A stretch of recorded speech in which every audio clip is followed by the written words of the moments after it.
I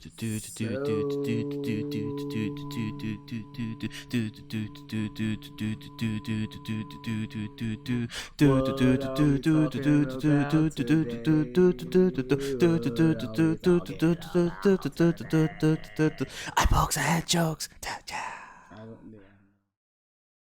It's under my bed in like one of the little fucking Rubbermaid thingies. You could have just kept all that in.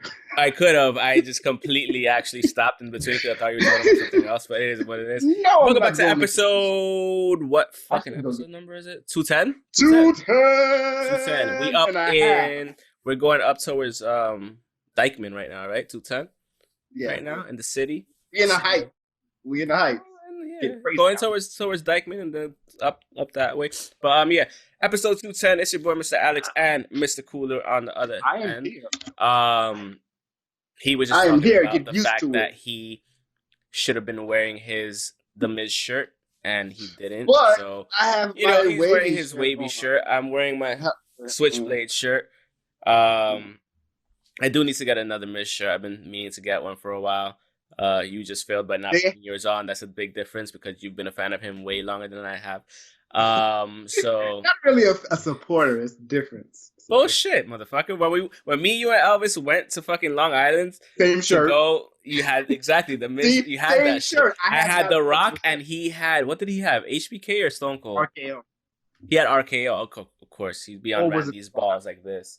No, I had The Rock. You had The Rock. He had RKO. Okay, yeah. I think it was the NWA RKO. Good times. We were like 20, right? We were like 21 maybe. I don't remember. It was years ago though.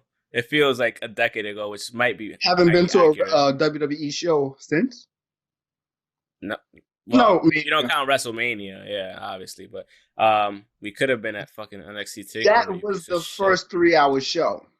It was. But yeah, it's not out there. So we're here. We're here to talk about some things. I'm getting my Fin Du Monde ready. Sorry for showing the blade. I didn't mean to show that. I just needed it to. Are you threatening me right now? Is that what's happening? No. So we're sponsored by Fin Du Monde today. No, we're not. I'm kidding. We're not. I wish we were.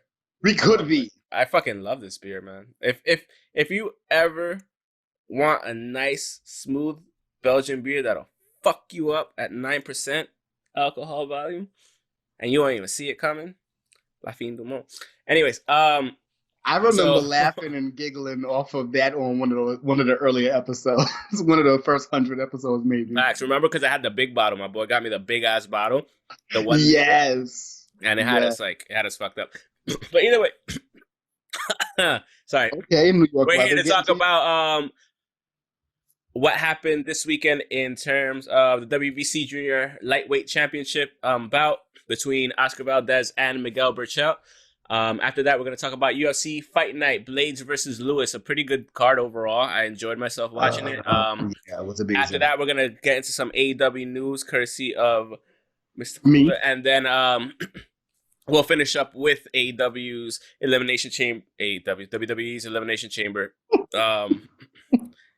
It's already working. WWE's Elimination Chamber review and results. So that's what will be going on. And yeah, so I mean, we could get started with the WBC Junior Lightweight bout on championship bout on Saturday night. Yeah, Saturday night after UFC, either whatever. So I didn't watch the full card. I just watched the main event after UFC ended. Because I was watching didn't we all? So yeah, exactly. So it was a great fight. Valdez was coming in undefeated at 28-0. He was a new hot shit. He was being touted as obviously the new up and comer, challenging one of the better lightweight champions that have come from Mexico. It was Mexico versus Mexico. They were touting that as one of the huge things. ESPN was. Valdez is fucking scrappy. He's young, he's scrappy, he's fast as fuck. Like his jabs were lightning quick. And he was just outpacing. That was light heavyweight? Berchelt. No, lightweight. Yeah, lightweight, like junior lightweight. So it kind of looked to me, it was kind of reminiscent of watching the Teofimo Lopez versus I'm not Lomachenko, yeah. It was kind of reminiscent of that, where Valdez was beating Berchelt to the punch all the time. Berchelt looked slow as fuck compared to Valdez, and overall, like Valdez did have the speed advantage, but and I wouldn't say he had the power advantage, but for the first 6 rounds, bro, he was lighting him up. He was just going left, right, like just dancing circles around, using his like fucking utility and looking busier, landing more shots. For every shot that Berchelt threw, it was like 3 or 4 quick shots. Like he couldn't stop his jabs were going right in between Berchelt's guard every single time. He was just peppering them, and then he knocked them down. I don't think it was a knockdown.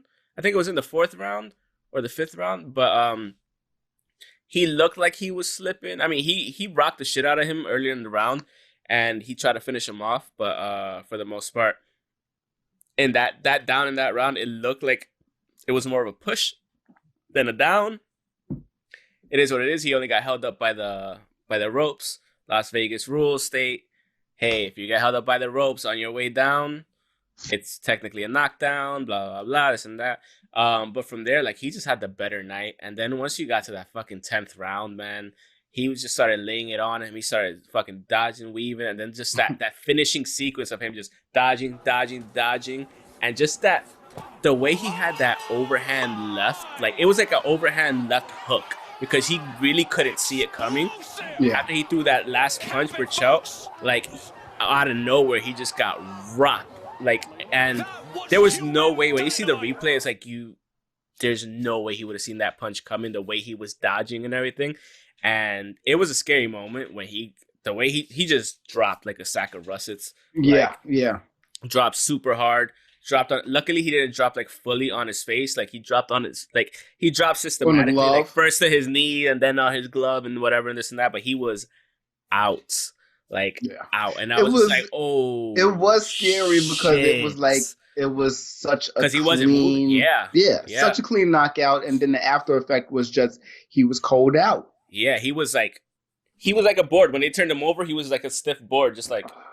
It was just like, I hate that look. Because it's like, what do? You just have to hope he wakes up, and then like when he started waking, like he was talking with his eyes closed and whatever, and he wasn't rushing everything. And then like once you saw him sit up and everything, I was just like, oh, thank God! Like especially as somebody like, not even to mention like his wife was there and shit, or girlfriend. I don't know if it was his wife or girlfriend, but she was there.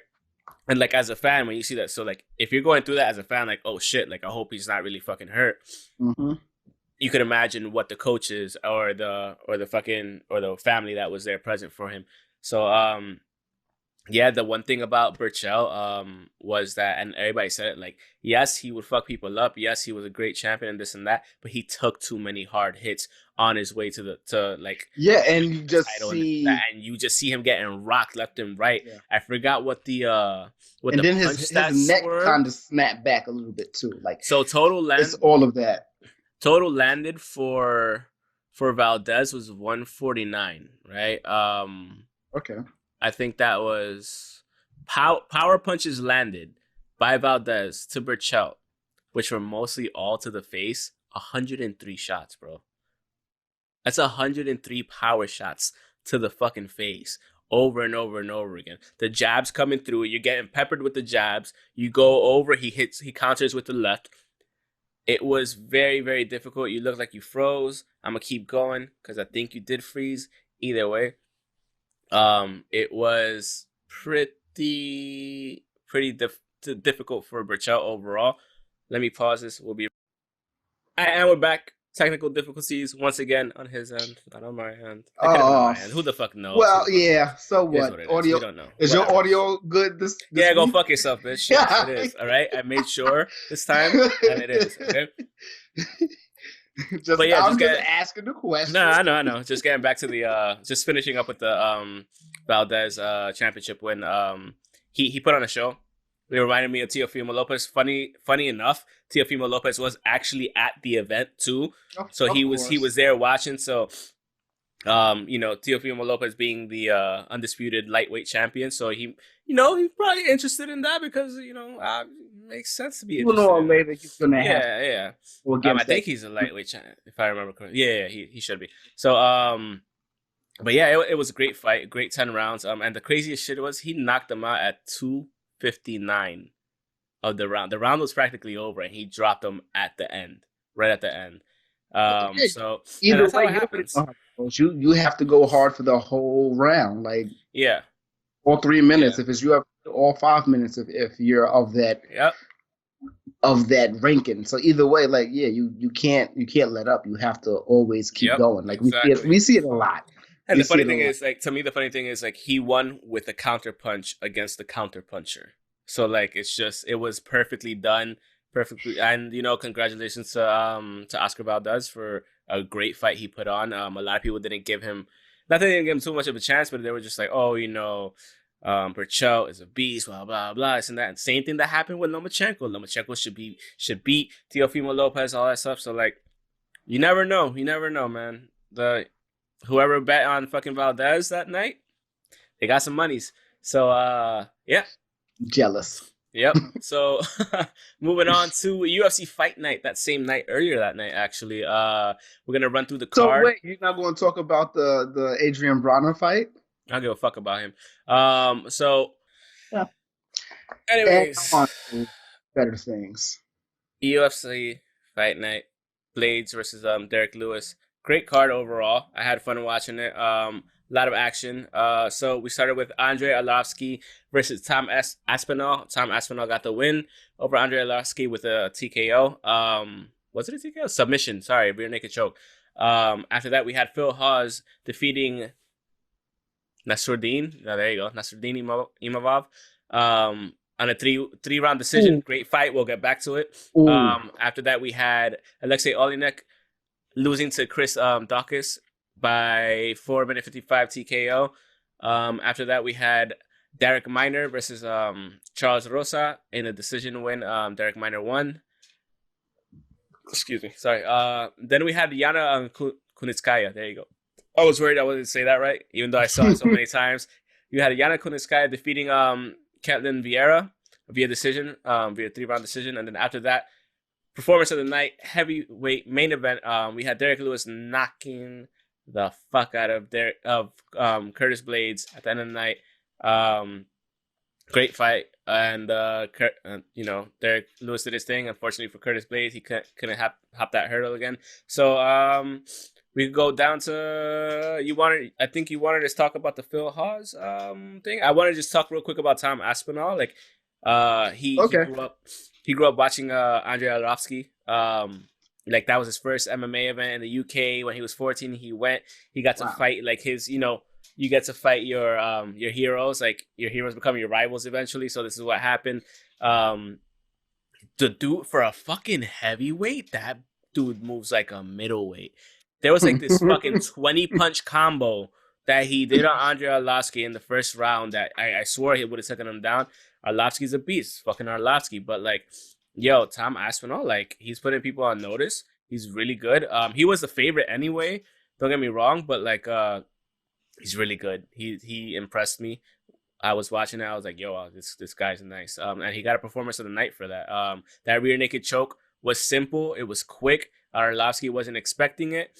And the funny thing is like he just had to tighten once, and Arlovski just went like, all right, fuck, and you heard him go fuck. So like, he knew he was done. He was like, what's the point in trying to get out of this? I know I'm done. Like he just tapped back quick, but he tapped immediately. And that's I was telling you through text. Like I didn't even see anything except for the tap out. Like that's it. Yeah, like, I saw him quick. Put it in. Like, he didn't get punched. Put it on, and it was just over. Real quick, like, and he was just like, fuck, man. Like, he was pissed about it. So like, why try to go out of something that he honestly wasn't going to get out? That's actually smart fighter instinct too. It is because there was no prevent damage. You knew you lost. Like, go ahead. Exactly.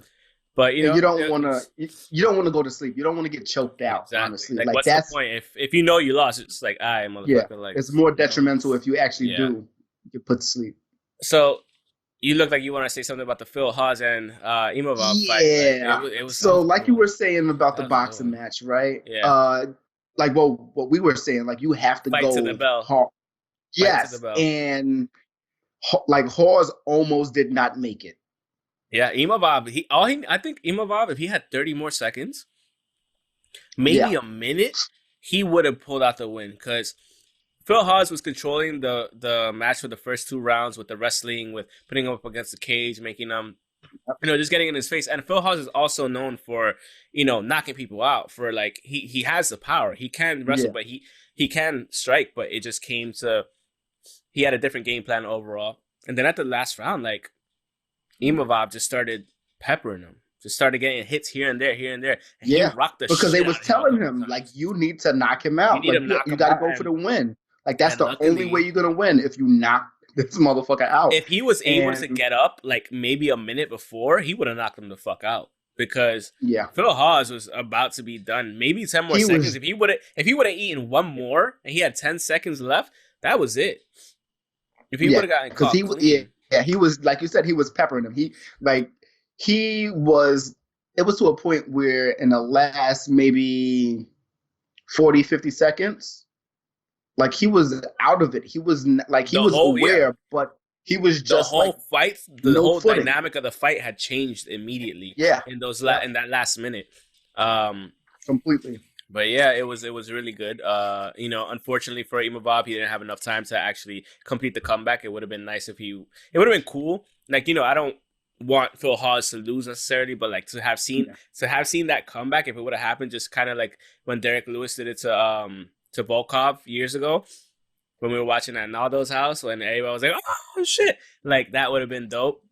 But it didn't happen. He ran out of time. Phil Haas barely escaped. He even acknowledged it, like in the post-fight interview. He was like, yo, like, yeah, he got me quite a few times. Like I didn't finish it the way I should have. I almost got finished. Like he acknowledged it. So at least, as a fighter, he acknowledged the fact that like it could have went way and he know exactly what happened, and he's gonna have to watch it back and say, okay, this is what happened at this specific time. So I can see this rematch happening in a couple of months, maybe a year or two. Yeah, maybe depending on where they both are or whatnot. Like, yeah, absolutely. After that, I do want to see 5 minutes. I do want to see a full 5-minute rounds. Yeah. Like 3 was cool and all, but give us some 5-minute rounds, and we can see what's gonna happen in the next time. So, what you mean 5-minute rounds? They're always 5-minute rounds. I thought that one was 3. No, it's 5-minute rounds. It's 5. It's 3 5-minute rounds always. Okay, I wasn't paying attention to that thing. And I know that most of them are. I thought it was just like certain ones. Unless I'm confused, I don't know. All of them are 5 minutes. Yeah, I'm looking at it right now. Like, it says 3-round decision, 5 minutes. Yeah. All right. Chris Dawkins is looking like a beast too. You were saying with Alexei Olynyk, the problem with Olynyk, like he can't strike. I wasn't even going to. He's called a boa constrictor. No. I mean, like you were asking me if he was done, if he's washed up. I wouldn't say so. Like the problem is he can't strike, and Chris Dawkins was right about that going in. Like he's not a puncher. Olynyk has only one good overhand right. If he catches you and you start stumbling, if he catches you and you start stumbling, he could bring you to the ground. That's where his game goes. The fact that he couldn't bring down Chris Dawkins, it was all in or not. Like you either got him down or you didn't. When he failed the first time, that opened him up for a bunch of hits. He was already groggy from there, and luckily Herb Dean stepped in and he was just like, "Nah, you're done. Like that's it. Like you can't take no more." And the thing was, like, you even saw it, like Herb Dean had to catch him. Mm-hmm. Yeah, he had to catch him, and I think even then, like, it was a late stop because at the same time, it's like, dude, maybe. It was like maybe 10 seconds too late. Like you should have probably stopped it at 4:45 because he was getting peppered again up against the cage. He was against the cage. He was against the cage, just doing nothing, turtling up. Covering up. And I think it should have been stopped way earlier, like 10 seconds earlier. But at least it wasn't any super detrimental punches. Yeah, exactly. Like that last one. Yeah, absolutely. Derek Minor versus Charles Rosa. Derek Minor put on a clinic in terms of ground control, wrestling, and all that stuff against Charles Rosa, who is a fucking black belt in Brazilian Jiu-Jitsu. Like, dude, he was just on it that whole night. Like, that was beautiful to see. I'm not a huge fan of the grapple game and, the floor game, but, like, Derek Minor, like, he put in a fucking clinic on that one. Like, every time Charles tried to do something, and Charles almost did get him a couple times with like arm bars and all that shit and triangle chokes. He almost got him a couple times, But every time Derek Miller, like, he kept calm, he got out of it, he switched positions, and they were just flowing beautifully. Derek Miller was flowing beautifully on the ground. Every time that Charles Russell tried to do something, countered, and it was just like, yo, this dude's nice. He almost didn't make it too at the end of the round. Like, he almost got caught a couple times again in other submissions, but like overall, it just looked amazing. He had an amazing ground game up against somebody who has an amazing ground game. So like, he just proved like, hey, you know, like I could do it too, and it was a great fight to watch. Kind of the same thing with Yana Kunitskaya versus Ketlin Vieira. Ketlin Vieira kept taking her to the ground, which is fine. The problem with the fight was, for me, for Ketlin at least, she just took her to the ground and did nothing, and that's why she lost. Yeah.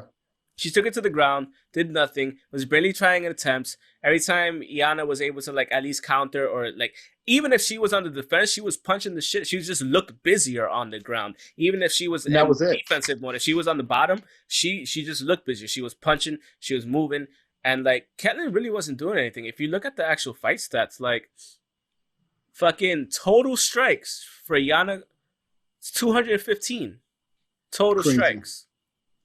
Significant strikes, 47. For Ketlin, 35 total strikes, bro. 35. 7 significant. That's it. So yeah, that's not doing nothing.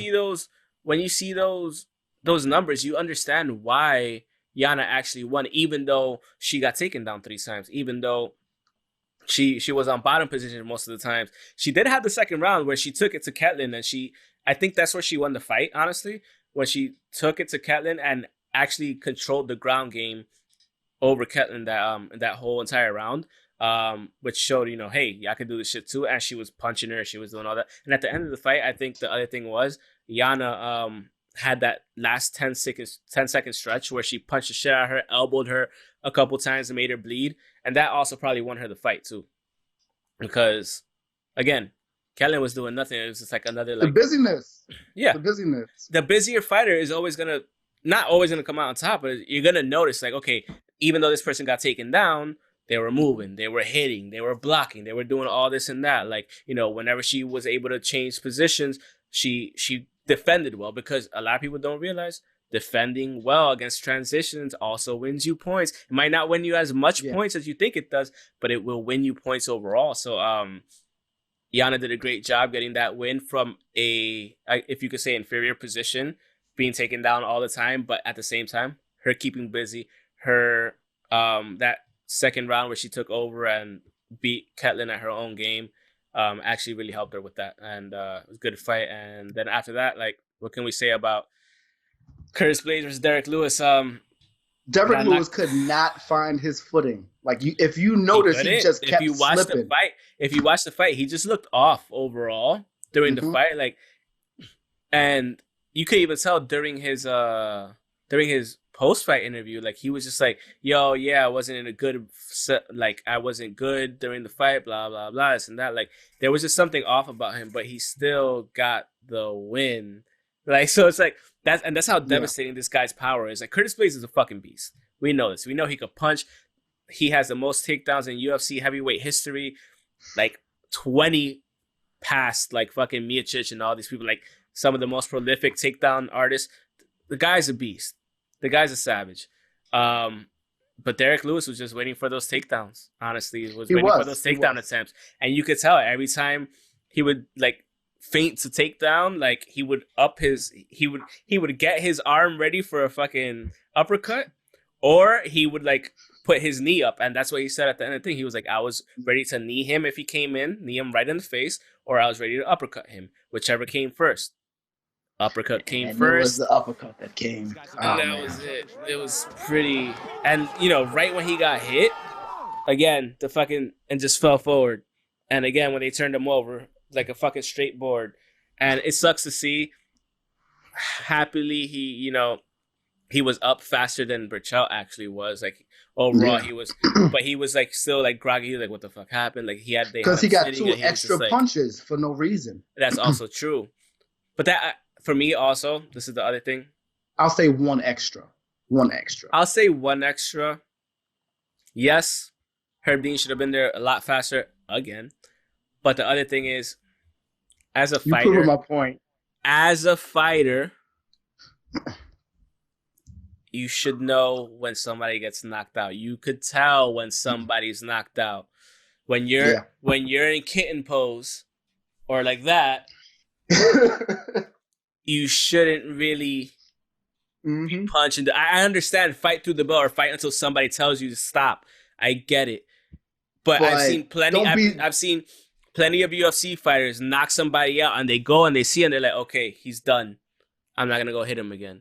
Maybe they hit one extra time because they're still in the motions of doing stuff. But, like, it was clear he was knocked the fuck out from that first. Yeah, and my thing was, as soon as he got up, he said, blame Herb Dean. Like, he said that because he knew what was happening. Like, he knew two things. He knew Herb Dean should have stopped him, and he knew he should have stopped. So it goes both ways. Like you said. That's what I'm saying. It goes for both. Yeah.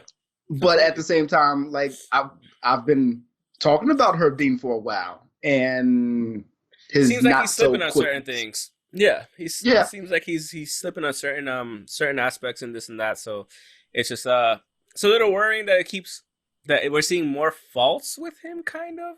And the thing is, like, we never used to see these faults that much. I don't know if why he's slower to react than usual. We saw it twice in one night, technically. So it's like, dread's too heavy. I don't know. What's going on, man? Like, what's going on? But overall, great fight night. Honestly speaking, can we get Derek Lewis a title shot for real? Like, cause he beat the number 2 rank. He beat the number 2 rank. He said it Stop himself. sleeping John on Jones Derek Lewis. It's true. Stop sleeping on Derek Lewis. Like, just stop. Last thing I do want to talk about with the UFC is, did you see that video package they put out with the little black kid and dude? With his son, yeah. What's your problem? I like it. I don't like it for this month. Kid? Yeah, I like it. I just don't like it for this month. It's very white savior-ish. I understand that, but I also has there been any black stories this month? I don't know. You could blame that on the UFC. That's not Michael Chandler's fault. They asked him to do a piece about his kid. That's a different story. That's on UFC. I'm not blaming anybody. I'm blaming the UFC. Yeah, absolutely. If the UFC failed to particularly highlight overall Black History Month in terms of, they have plenty of black champions that they could have, Francis Ngannou, like not even Francis Ngannou, but Francis Ngannou, whole month. Everybody. You could have been featured on everybody. Yeah, they had a lot of main events. Adesanya, fucking obviously Usman. Yeah. The thing is, for me, I understand where you're coming from, but I think the message that was coming from Michael Chandler saying, like, overall, like, for me, it felt out of place. I will agree wholeheartedly. It felt out of place. Okay. Like, it's a Black History Month piece, but about some a UFC fighter who adopted a black child. I get it. What he's doing is amazing. It's beautiful. He wants them to know his history. Everything about it, I can't really complain about it. That's his kid. He identifies that as his kid, his child. He did what he did. That's fine. I'm fine with it 100%. Kudos to you. You're amazing for wanting to raise him as your own, because he is your own, as if he was your own blood child. Yeah. That's awesome. That's amazing. You want him to know his history. You want him to know all that stuff, like, and the struggles that, people like him face on a daily basis. Kudos to you and your wife. That's 100% amazing. It's not about Michael Chandler. It's not about his wife. It's not about the kid. It just felt out of place. I didn't really want to touch on it because I didn't want to seem like we were nitpicking, but, like, it felt out of place overall. If they would have, like, focused on maybe some of the first, like, athletes, like black athletes that became prominent in the UFC, then maybe so, or paved, or just talked about, like, boxing, like, or whatever, just something overall. We even got a Bruce Buffer video package last week. I love it. We I love did Roof not think Buster. anything of it. Yeah, but absolutely. I thought it was just appreciation, and I love it. Yeah. I like it. But it goes back to this being Black History Month. It was a weird package participate for me. or are you not? And if you are going to participate, how are you going to participate? Because that is not participating. This one that we just saw was not participating. Yeah, it wasn't. It was a beautiful story. It was beautiful story. He's amazing. A great guy for and that. We love it's it. not. Yeah, it's not him. It just felt out of place, and it didn't. It felt out of place in terms of going with the Black History Month, like going with that theme. You know what I mean? So that's Vince's, just like so. I mean, huh? That's Vince's friend, and Vince is Trump's friend. So I guess he loves Gina Carano. 6 degrees of separation. He loves Gina Carano. So, anyways, but yeah, I mean, besides that, great UFC night. Beautiful piece on Michael Chandler and his kid and his wife. Amazing thing. But at the end of the day, can fucking Derek Lewis get some respect on his fucking name? Yes. Like honestly, we should have seen. It should have been a great package just between them two, or anyone else that was there from last overall, like last week's winners. Like come on. I know. Again, that's up to UFC and marketing. At the end of the day, we can't. It's not us. We can always complain about whatever we're going to complain about. But what we got on AEW's front. Okay, so let's start off with saying Sting took a power bomb from Brian Cage. Yeah, super protected though. You can see it like it was all shoulders. Oh, okay. No. Shit. Sting wish, but they played into that shit so well because they have the overhead camera, right? So Sting is just going through it on the floor, selling the fuck out of it. And it just looks amazing with that overhead camera. Okay. It just looked amazing. It looked amazing. Okay, now I gotta find my thing. I had it up. Where'd it go? Unprepared. No, I haven't. It was just not highlighted. Okay, so the first match was FTR versus Matt Sydal and his brother Mike Sydal. Of course, the Sydals lost. We had Matt Hardy and Hangman Page versus TH2. Of course, the Hardy guy, the Hardy brother without a brother, and Hangman Page won. And then we had the AEW Women's World Title Eliminator Tournament Round 1 NWA Champion versus Serena Deeb NWA Champion versus Rio. Oh my God, that might have been the match of the night. Oh, is that good? Yeah. Awesome. Yeah. Then we had another tag team match, Bucks versus Santana and Ortiz. Wait, who won, motherfucker? Rio won. Oh, okay, cool. I'm honestly gonna say I am tired of the Joshis, even though I appreciate them, but I'm kind of tired of them when they're not really like doing much with the American bred talent that's around regularly. Like I love Shida, I love Rio, but sometimes you got to do your own talent. Not even just your own talent. Sometimes you have to do your own talent, and you have to. And I get it. It's a lot of grooming going on as far as grooming the talent because it's a lot of it's mostly younger women. Serena Deeb is one of the older vets, if you will, but it doesn't seem like it's much is happening as far as championships and and just that division. Even though they have the tournament that's going on. But Serena Deeb looked amazing. It wasn't a bad loss. It wasn't a bad loss for her. After that, we had the Bucks versus Santana and Ortiz. Santana and Ortiz lost by a hair. It was a roll-up. Championship match, or? Yes, it was a championship match. Cool. Their first one with the company. Took long enough. Yeah, well, it's not their first match with the Bucks though, so that's what it is. But it was a really good match. It was just Ortiz got a little bit too cocky at the last second and got rolled like as per usual. Fucking New Yorkers. Yeah, and I was so mad. I was just like, next time. Next time, maybe just don't dust off the Yankee fitted. Just go for the pin.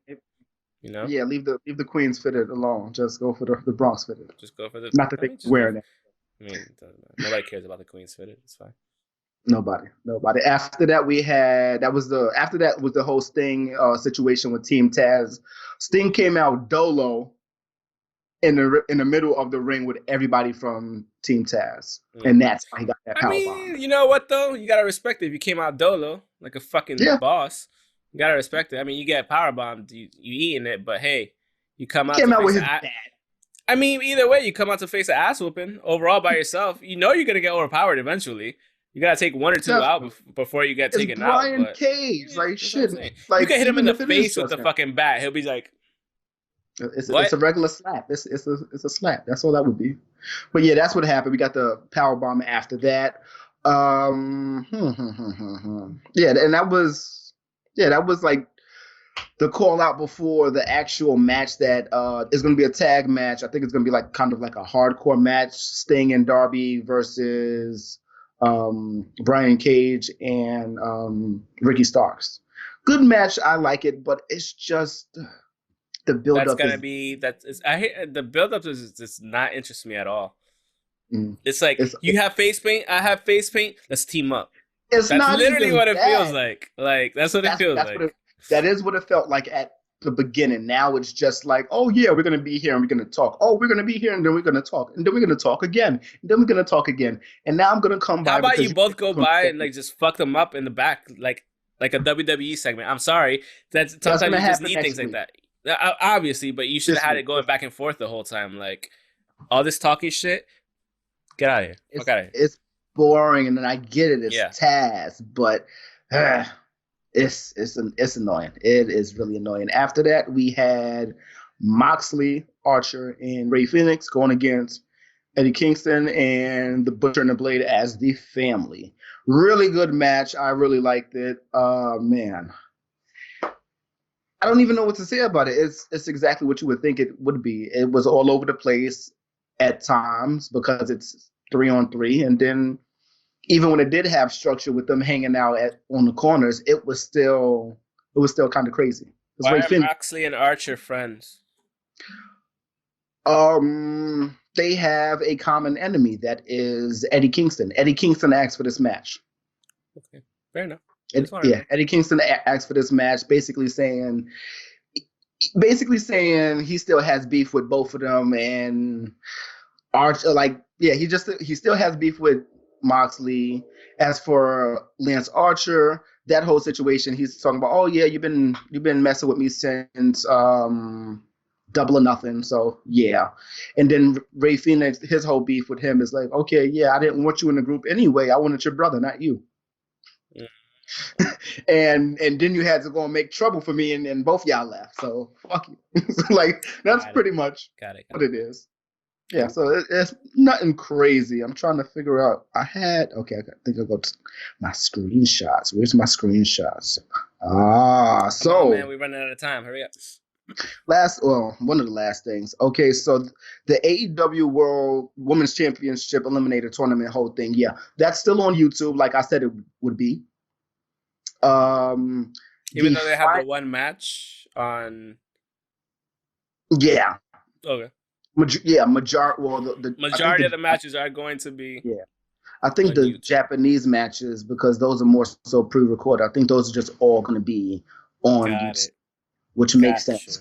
So Tony Khan did say that he tweeted out earlier this week saying the AEW tournament, Rio versus NWA former champion Thunder Rosa will be on Bleacher Report on the 28th. On a free Sunday special 1 week before Revolution. I think he's out here trying to prove something to somebody, something to somebody, or to a group of people, maybe the board at TNT.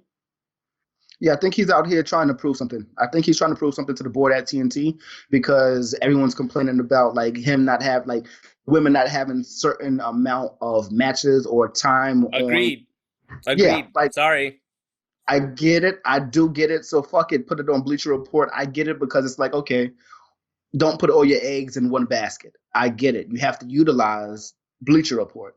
So it makes a lot of sense. And if these numbers are high enough, I think it's going to most definitely prove the point that he's trying to prove to We'll see. whoever is watching. So I'm looking forward to it. I want to see how it's going to happen. I want to see if it's going to be proof that he's proven a point. Mm-hmm. So yeah, I'm looking forward to that.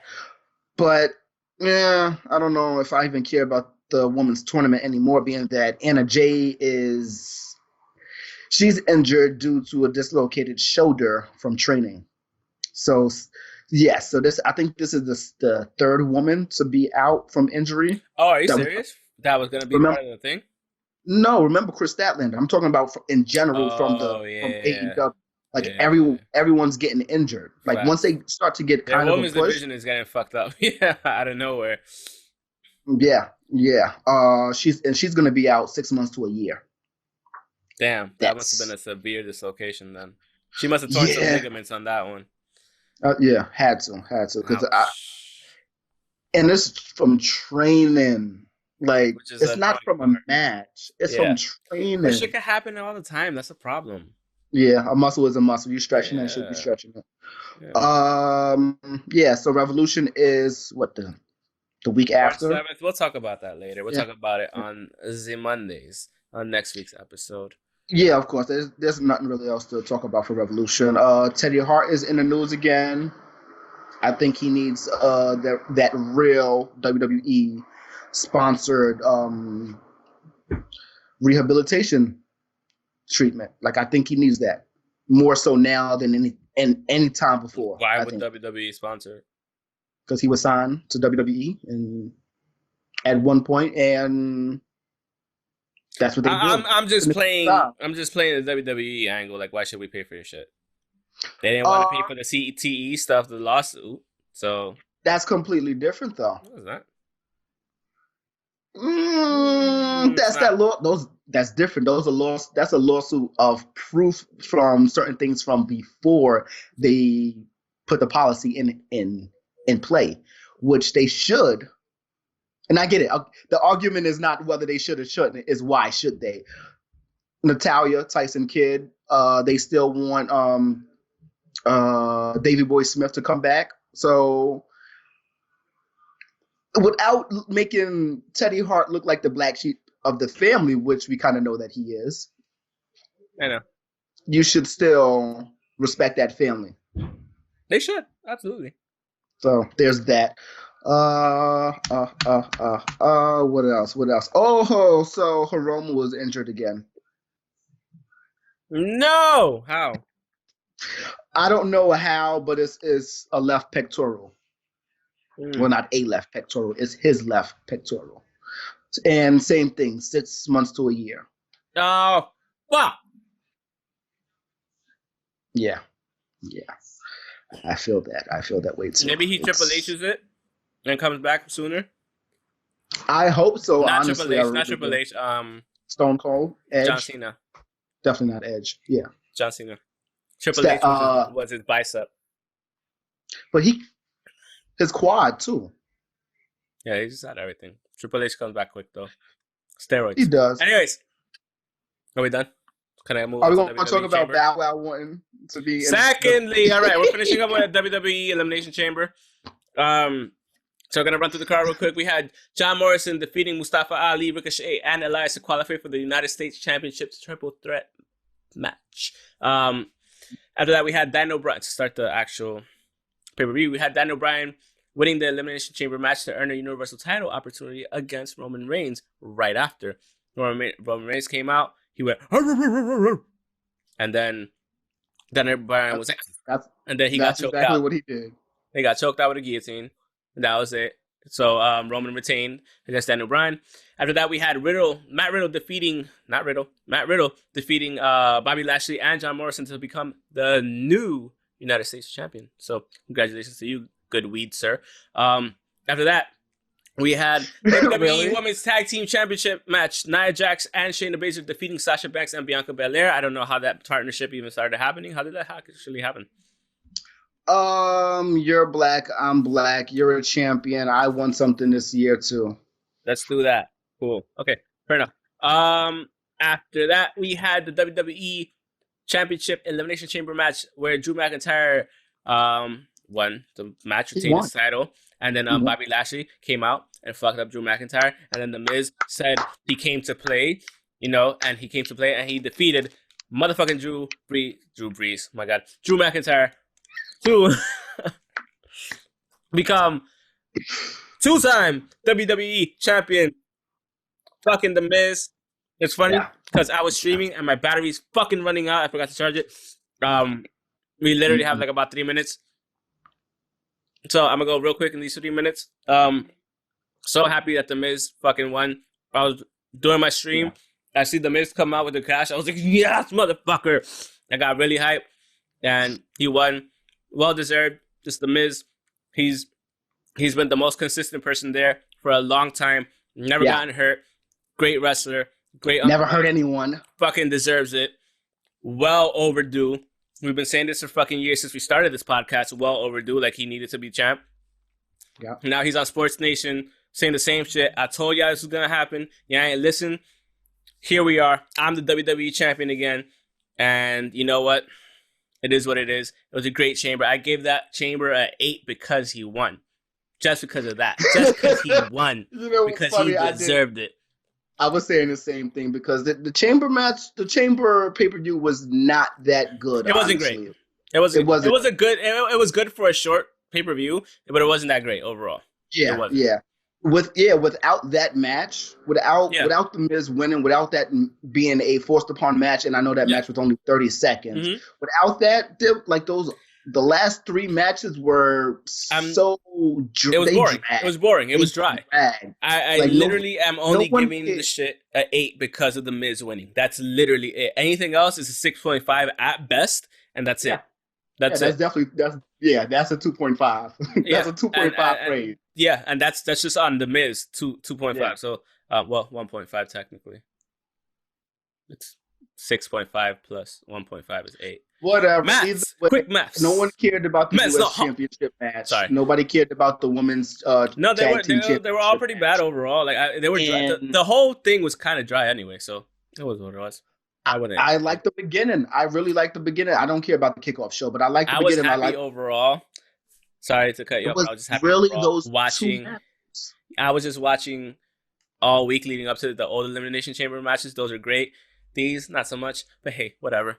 We are where we are. And I'm happy that Edge came out also. Edge came out, fucking speared the shit out of Roman Reigns, and he was just like, I'm the fucking tribal chief, bitch. And then just pointed to the WrestleMania sign. And that was it. But because my camera just fucking ran out just now. God damn it.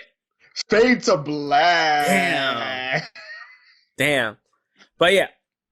So I'm not going to do that whole trying to camera switch thing again because it fucked up last time. So we're just going to go with this. But because my camera just fucking shut off and you just finished everything that you had to say, we're just going to sign off at this point.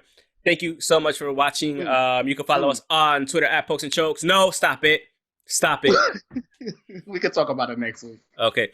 You can follow us on Twitter at Pokes and Chokes. Myself at _Alex75_ the guy on the other side at NU_KEWLA. We will talk about it next week if I remember. Yeah, that's fine. Just write it down.